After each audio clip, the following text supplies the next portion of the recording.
Hello, healthiers. Today we're going to talk about the number one most dangerous meat there is. And most people have an extremely simplified and incorrect opinion. So, by reputation, people believe that red meat is bad. We have all heard that. Eat less red meat. But we believe that white meat or chicken is... Okay, that's good that these are the basic divisions. If you're going to eat meat, then here's the bad one, here's the good one. And then in some advertising campaigns, they try to include the other white meat, which would be pork, which of course actually is still red meat. It just turns a little paler when you cook it. So most people don't really know what to believe about the other white meat. And then of course, the other animal flesh is fish. And here we get as many check marks as we could possibly get because everyone is told to eat more fish. So this is basically it. You avoid red meat, you eat lean, white meat, and then you eat a lot of fish. And then we're told that the reasons we should eat this way is because of the different amounts of saturated fat and cholesterol and how it influences heart disease. And basically, everything you ever heard about this is completely wrong. So I'm super excited to go over this and talk about some details and compare the different types of meat so you really get it. And we're going to go nice and slow and keep it simple. So first of all, as a reality check here on the different meats, we'll just look very roughly at the total amount of fat. And it can vary tremendously with a cut. You could get a fillet or a lean piece of beef that could be around 5 or 6%. Or you can get super fatty cuts that are 25–30%. But by the time you cook those really fatty cuts, you're not going to have all that fat left. So if you fry ground beef in a pan, for example, if you cook it, you really are not going to get more than 15% left in the pan. The rest of it is just going to be liquided. And pork is going to be a little bit leaner. There's going to be a wide range, but on average, it's a little above 10%. And with chicken, there's also going to be a wide range, depending on if you get the skinless breast or if you get the thighs with the skin and the wings with the skin and so forth. But if you buy the whole chicken and cook it and eat it, you're going to end up just under 10%. And with fish, it's going to be a huge difference depending on what species, what type of fish. But the one they typically recommend, because of the healthy fats and the low mercury, is going to be salmon. Comes in around 13, so that's the one we're going to use for comparison. So when it comes to total amount of fat, there are some differences, but mostly it's going to depend on which cut you get rather than what type of meat you get. But now let's talk about the different types of fat in there. So MUFA, monounsaturated fatty acids, this is what we get in olive oil and avocado. It's a monounsaturated, it's unsaturated in one place, so it's liquid at room temperature, but it goes solid in the fridge. And usually we hear that meat only has saturated fat, but it turns out there's actually more monounsaturated. The healthy fats that we're trying to eat more of from avocado and olive oil, there's actually 45% of the fat in beef is monounsaturated. And for pork, it's about the same. For chicken, it's a little bit less, around 35. And for fish, it's a little bit higher, again, 40%.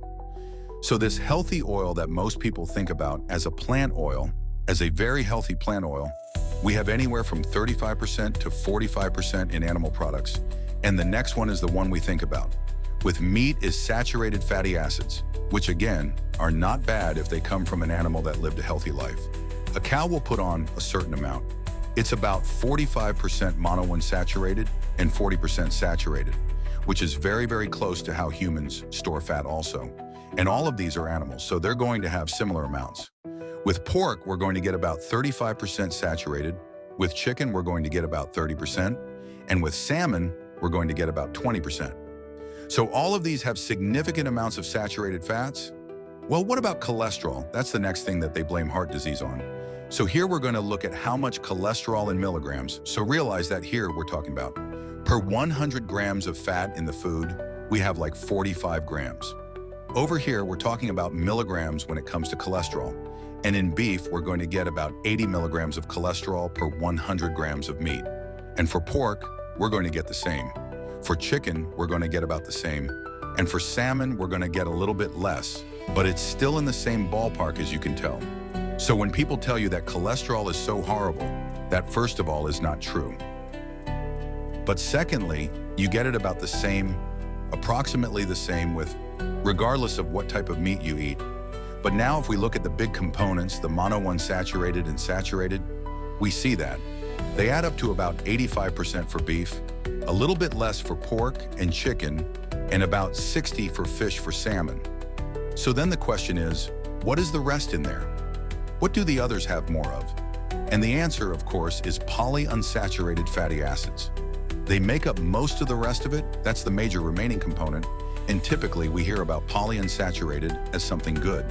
And what they include for the most part are omega-6, omega-3 fatty acids. And both of those are necessary for the body. However, in modern times, the way we eat, the way we raise food, the way we make vegetable oils, we're getting way too much of omega-6. So basically, even though traditionally polyunsaturated in whole food is a good thing, today we have to basically talk about omega-3s as good and omega-6s as bad. And now when we look at the total amount of polyunsaturated fatty acids in beef, we're getting anywhere from 4.5 to 5.5. So very little variation there. However, with pork, we get anywhere from 10 to 20% of the fat in there is polyunsaturated. And we're going to go over whether it's omega-6 or omega-3. With chicken, it could be anywhere from 15 to 30. So up to a third of the fat could be polyunsaturated. And with salmon, it's a whole lot more. So anywhere from 40 to 50% of the fat could be polyunsaturated. And we'll look at the details, but basically, these polyunsaturated in beef are both omega-6s and omega-3s. So there's a good balance there. Whereas in pork and chicken, the omega-6 dominates strongly, and salmon and sardines and other fatty cold water fish is the only food where we have omega-3s that strongly dominates. So now we need to understand what types of polyunsaturated fatty acids are in these different foods. And we're going to start comparing grass-fed beef with CAFO beef, and CAFO stands for concentrated animal feeding operations. And this is where they throw together thousands or even tens of thousands of animals in these huge factory complexes, and they never go outside. The conditions are horrible, the animals get sick, and they produce as much waste as a small city. And this is a lot of the critique against meat, because these are not good conditions. But it's not just cruel to the animals. It also makes the animals sick, and then it's not that healthy for you either. So for grass-fed beef, we get 4.5% of the polyunsaturated fat. Out of 100 grams of fat in the food, you get 4.5% or grams of polyunsaturated. For the CAFO beef, it is only 1% more. But we're going to look at what that really means. How does that increase? How does the ratio change? So when we look at the omega-6 to omega-3 ratio over here, and we look at omega-3 in green, that's going to be the reference because we usually talk about these things like a 1-to-1 ratio or a 20-to-1 ratio. So we mark the grass-fed beef and the omega-3s in green, and that's this little dot here, that's a 1, and now we're comparing to the scale over on the side. And with omega-6 for grass-fed beef, we're going to get about a 2-to-1 or a 4-to-1 ratio, and this is considered very healthy. That's what's healthy, that's optimal for us to have in our bodies. It's about a 1-to-1 to a 4-to-1 ratio. However, with the CAFO, where they feed them grain under horrible conditions, we get anywhere from a 10-to-1 to a 20-to-1. So what that means is that the entire difference here is omega-6. But it's worse than that because the omega-3 becomes almost non-existent. So with pork, we're going to compare pastured pork, naturally raised pork, to CAFO pork. And when we look at the total amount of polyunsaturated, we saw that with beef it was about 5%, so 1/20th. Here we see about twice as much. Even with a pastured pork, and when it comes to the CAFO pork, it's anywhere from 15 to 20% that is polyunsaturated, so up to a fifth of that fat is polyunsaturated.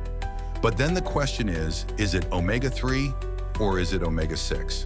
So again, we compare to the omega-3, that's the reference, that's the one. And we see that with pastured pork, we have about a 10-to-1 ratio in healthy pigs. And with CAFO pork, it's anywhere from 20 to 30. So even worse than the K4 beef. So again, what this means is that when we look at the yellow, the entire increase of between 5 and 10%, it's all omega-6s. And next we check chicken, and we go with pastured chicken versus CAFO chicken. And here we see that the fat content with polyunsaturated is much higher than the other meats. Anywhere from 15 to 20% of pastured chicken is polyunsaturated. With CAFO chicken, it could be 25 to 30. So, up to a third of the fat, there could be polyunsaturated. Again, is this the good omega-3 or the inflammatory omega-6? We compare to the omega-3s, and we see that with pastured chicken, it's between 5 and 8 to 1. And this is the ratio again. With the CAFO chicken, it's 15 to 20%. South again, just like pork, we see that the entire difference, in this case 10 to 15% more. Polyunsaturated is now going to be the omega-6s. So now we have some foods here that could actually compete with seed oils in terms of how much omega-6 we find. And then with the fish, we're going to compare wild salmon to farm salmon, and this one is the one that's completely different from the other types of meat. So we have 35 to 45% of all the fat in that wild salmon is polyunsaturated. And in the farm salmon, it's even a little bit more, about 40 to 50%. And now with salmon, there's actually more omega-3s in there, which is the only type of food. The cold water fish like salmon, sardine, and mackerels, the fatty fish that have more omega-3 than omega-6. So now we're going to make the omega-6 the reference and call that a 1. And now with wild salmon, we see that it's a 4 to 1 ratio. There's 4 times as much. So even though there's a lot of polyunsaturated, this is the type that we want. This is the type that EPA and the DHA that we can build healthy brains and healthy membranes with. However, with farm salmon, we're getting way, way less. Instead of a 4 to 1, we have a 1 to 1 or a 2 to 1. So it's still a significant source of omega-3s, but it just goes to show that in every one of these cases, how much healthier the animals are when we let them live a natural life. And in the case of salmon, the wild salmon will generate 2 to 4 times as much of these omega-3s that we're looking for. So I'm going to come back and do a ranking of all these and make a little bit more sense of it.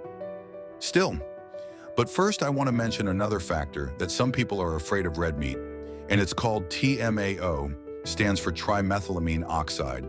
So the way it works is we have certain gut bacteria, primarily unfriendly or out of balance gut bacteria, that make TMA, trimethylamine, from some things that we find. Animal products such as choline, carnitine, and lecithin. And then, as a part of a perfectly natural process, the liver oxidizes this to TMAO. And here's the crux. This higher levels of TMAO have been linked to heart disease and kidney disease. So now we look at the sick people, we see they have higher levels of TMAO. So now we conclude that that's a bad thing. And these components that results in TMAO are found in red meat, eggs, fish, and dairy. So now we're told to avoid all those foods. But that's a huge oversimplification. You have to look at it in context. So basically, this TMAO is correlated with disease in people who have insulin resistance, who have metabolic problems, and who have dysbiosis or have a gut bacterial imbalance. And because it's a correlation, there's no causation. We don't know if this causes anything. We don't know if TMAO causes it, or if we just happen to find higher levels in people with metabolic problems. Because maybe they make more, or maybe they don't break it down as well. And on the contrary, on the flip side of this, we find that red meat does not raise TMAO significantly in healthy people. If you have a good metabolic health and a good gut flora, then this does not cause a problem. So it's not something that we want to completely ignore, but it's also not something that we want to totally cut out, any foods that might lead to this. And what we find is TMAO is more about the health of your gut, about the balance of the bacteria. And here's a very interesting fact that basically nobody knows about or brings up. And that's the fact that fish, which we all agree, is super healthy and is actually beneficial for heart health and reduces inflammation. Fish can have 10 to 50 times as much of this TMAO as what results from eating other animal products. So let's go back and look at all the different types of meat and fish that we talked about before. And I'm going to rank grass-fed beef and wild salmon. I'm going to make them tied for number 1. And I'm going to put grass-fed beef really high because it's clean. If we get the organic pasture naturally raised, then that's a very clean food. It also has something called conjugated linoleic acids, which is an anti-inflammatory compound. It's a type of fatty acid that's very, very beneficial. It's even sold as a supplement separately. And the fats that we're getting in beef, the polyunsaturated, that's a problem in a lot of foods. Here we get a healthy ratio between omega-3 and omega-6, so it is neutral to inflammation. While salmon is ranked high because it is the best source of the healthy polyunsaturated fatty acids, the EPA and the DHA. However, you don't necessarily want to eat it every day. The wild salmon is one of the fish that have the least mercury. But even so, you probably don't want to have a diet exclusively made up of salmon. You can eat it a few times a week. But there's still a concern with toxins because we do have to take them out of the ocean, which is not clean anymore. And then tied for third place, I'm going to put pastured chicken and pastured pork. And with pastured chicken, if it's raised properly, if they walk outside and they eat bugs and grass, then that's also going to be a clean food. However, compared to the beef and the salmon, the fat ratio is not as beneficial. It's not horrendous, but it does have more than 15% or 15 or more percent of polyunsaturated fatty acids, most of which is omega-6s. And pastured pork has a little bit better ratio of the polyunsaturated fatty acids, about 10. But it is more uncertain how that pork was raised. It wasn't really clean. And then there's also a lot of cultures that have question marks, that have spiritual beliefs or religious beliefs that prevent them from eating any pork. So there's many different reasons why people might question pork. I still think it's a good food if you get a good source, but like I said, it is more difficult to know where it came from. And then in order number 5, we have farm salmon. Number 6, we have CAFO beef. Number 7, CAFO pork. And number 8, CAFO chicken. And all of these foods have a lot in common, so we're going to group some of these comments. In the farm salmon, we have the dyes they feed them, artificial dye. So because they're a natural environment, they don't turn red, so they feed them the red or the pink dye. Also, it's the conditions that they're raised in, and this goes for every form of mass-produced, any form of farmed, or any CAFO animal. The conditions are horrendous, and we have antibiotics. We have much, much worse omega-6 to omega-3 ratios.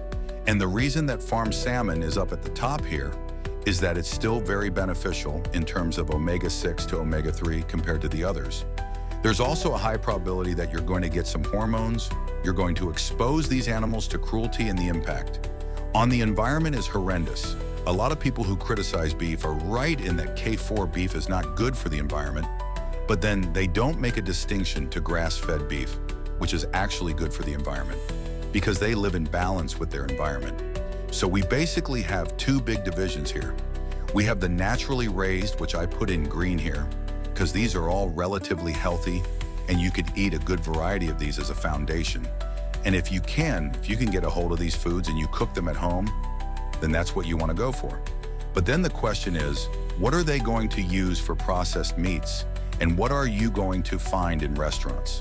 And with very, very few exceptions, in restaurants, they're going to use these mass-produced animals, and in most processed meat, they're also going to use that. So there are exceptions. And I would suggest that if you can afford it, if it's available, then do what you can. To find restaurants that have grass-fed meat, that have wild-caught fish, and if you're going to do processed meat, then you go for the same thing, the grass-fed, the natural, the fewer additives, etc.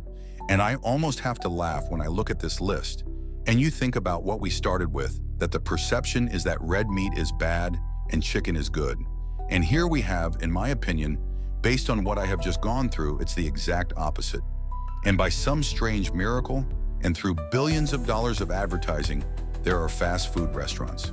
And you know which ones I'm talking about, where cows make fun of chickens, where they have basically turned the CAFO chicken into a health food.